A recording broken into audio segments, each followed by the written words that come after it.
the charity, right? Mhm. The this, the that, and it's been dissolved since then, correct? Your charity? Is it Well, dissolved? I personally don't even have a charity. Okay. Never did. But I get tired of everything because some people name some after me. Okay. But what does it have to do with me? Think about it. Okay, so this is my organization, Tiffany Henyard Cares. My organization, Tiffany Henyard Cares. Think about it. That's so minute. It's bigger than that. My mom had breast cancer. Like, I don't play with stuff like that. When I was a trustee, I did create a fund, and it is active now. So fellow residents, especially you, if you need the help, I do have money in the fund for you now. So if you need a breast, if you need a wig or anything like that, you can go to thcares.org and you can sign up and get these resources right now today. When I was a trustee, people really go back and do the history and research, because people don't research no more. They just, you say something bad about me, they just play it. And then I got to dispel what you said. That don't make no sense to me. And that's why I call it fake news.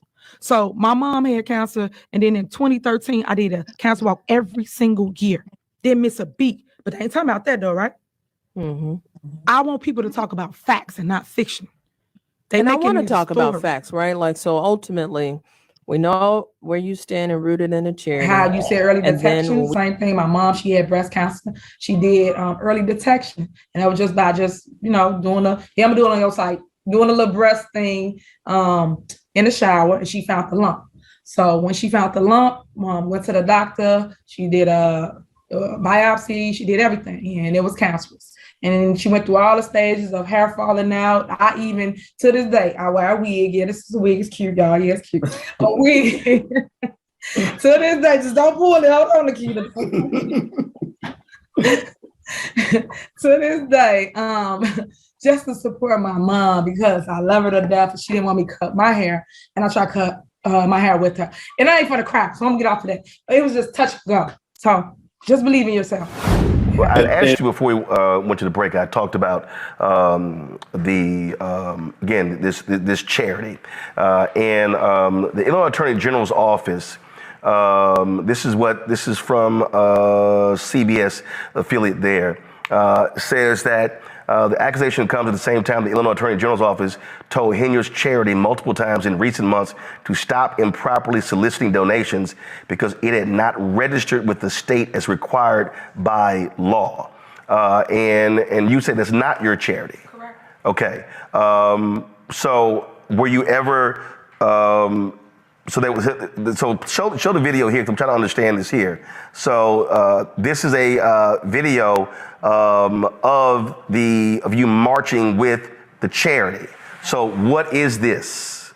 So what they're not telling you is we literally walked to Springfield to create a bill to help anybody that suffered from cancer, whether it's the village of Dalton, Thornton Township, and then I increased it to the state of Illinois. And that bill will help people. But if you had, so there were folks with signs saying Tiffany Henyard Cares Foundation. Who was that? What do you mean? It's everybody. Everybody was there.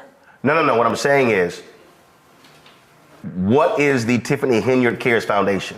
You said it's not affiliated with you at all. Correct. Well, what is it? So someone made up a foundation. They named it after me, and they like my work that I do in the community, and it's called Tiffany Henyard Cares. So we all went. But they weren't registered. Have you contacted them and told them you can't use my name improperly? Well, my lawyer's handling a lot of that stuff, so all I can tell you is that I'm not the one on anything.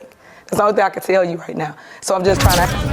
I didn't ask questions. I worked as your assistant. I saw a lot, heard a lot. And the first time I ever really questioned supporting this is when you went on this national platform and you said you didn't know anything about a foundation. But you forget that I was in certain rooms when certain things happened. And, again, I always try to be tactful because, again, I don't like going back and forth. I don't like to be in the center of attention. I don't like all this. But I don't like to feel like I'm being lied on. I don't like to feel like, we're not telling the truth. And the reason I don't support you is because you were not honest about that foundation. I was in the room when it started, and then you came to my house after that unannounced and tried to get me to say somebody else started that foundation that did it. And so again, and I'm saying this for my record. Okay. So I'm just trying to answer to the. So you're saying there's a foundation that's not registered, but it has nothing to do with you? Correct. That's true. Okay. That's so you're true. not aware of any of the work that they've done, money that they've raised, anything along those lines? Correct. I did create a fund, and it is active Those now. lines. Correct. Okay. It's quite sometimes deadly. In 2004, my mom was diagnosed with breast cancer, and it was the hardest year of my life. And I had worked really fast. I had to become a parent at a young age and raise my brother and sister while she actually go through chemo and radiation. And women that understand where I'm coming from, y'all know, ain't nothing like our hair. Once you start losing your hair, you feel less than a woman. And then right after that, she lost her breast. So once they removed her breast, it was like downhill from there. And I said, Mom, it's gonna be okay. Because we about to go get some implants. She said, no, Tiffany, I don't do implants. I want implants so bad. And I told my mom, let's go get them. But my mama old school, like a lot of you. So she would not go get implants. We had to find a prosthetic breast for her. We did that. And my mom is still here to this day. So,